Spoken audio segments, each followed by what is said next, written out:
అనుదిన బైబుల్ నిర్గమాకాండము 24వ అధ్యాయము. మరియు ఆయన మోషేతో ఇట్లనెను, నీవును అహరోనును నాదాబును అబీహును ఇశ్రాయేలీల పెద్దలలో 70 మందియు యెహోవా యొద్దకు ఎక్కి వచ్చి దూరమున సాగిలపడుడి. మోషే మాత్రము యెహోవాను సమీపింపవలెను, వారు సమీపింపకూడదు. ప్రజలు అతనితో ఎక్కి రాకూడదు. మోషే వచ్చి యెహోవా మాటలన్నిటినీ విధులన్నిటినీ ప్రజలతో వివరించి చెప్పెను.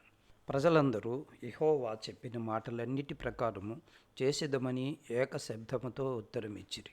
మరియు మోషే యెహోవా మాటలన్నిటినీ వ్రాసి ఉదయమందు లేచి ఆ కొండ దిగువను బలిపీఠమును ఇశ్రాయేలు 12 గోత్రముల చొప్పున 12 స్తంభములను కట్టి ఇశ్రాయేలీలలో యవనస్తులను పంపగా వారు దహన బలులను నర్పించి యెహోవాకు సమాధాన బలులుగా కోడెలను వధించిరి. అప్పుడు మోషే వాటి రక్తములో సగము తీసుకొని పల్లెములలో పోసి ఆ రక్తములో సగము బలిపీఠం మీద ప్రోక్షించెను. అతడు నిబంధన గ్రంథమును తీసుకొని ప్రజలకు వినిపింపగా వారు యెహోవా చెప్పినవన్నీ చేయుచు విధేయులమై ఉందుమనిరి. అప్పుడు మోషే రక్తమును తీసుకొని ప్రజల మీద ప్రోక్షించి, ఇదిగో ఈ సంగతులన్నిటి విషయమై యెహోవా మీతో చేసిన నిబంధన రక్తము ఇదే అని చెప్పెను.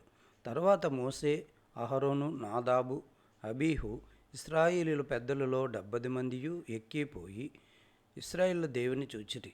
ఆయన పాదముల క్రింద నిగనిగలాడు నీలమయమైన వస్తువు వంటిదియు ఆకాశమండలపు తేజము వంటిదియు ఉండెను. ఆయన ఇశ్రాయేలులోని ప్రధానులకు ఏ హానియూ చేయలేదు.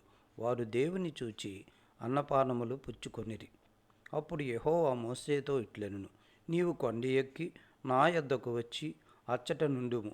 నీవు వారికి బోధించినట్లు నేను వ్రాసిన ఆజ్ఞలను ధర్మశాస్త్రమును రాతి పలకలను నీకిచ్చెదనగా మోషేయు అతని పరిచారకుడైన యెహోషువయు లేచిరి.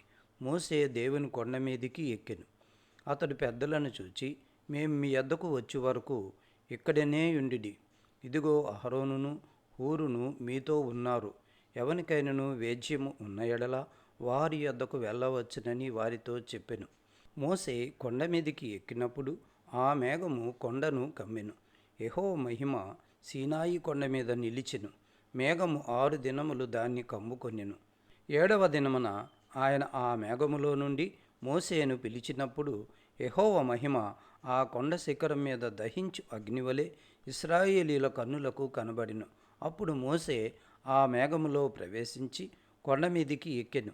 మోషే ఆ కొండ మీద రేయింబగళ్ళు 40 దినములు ఉండెను.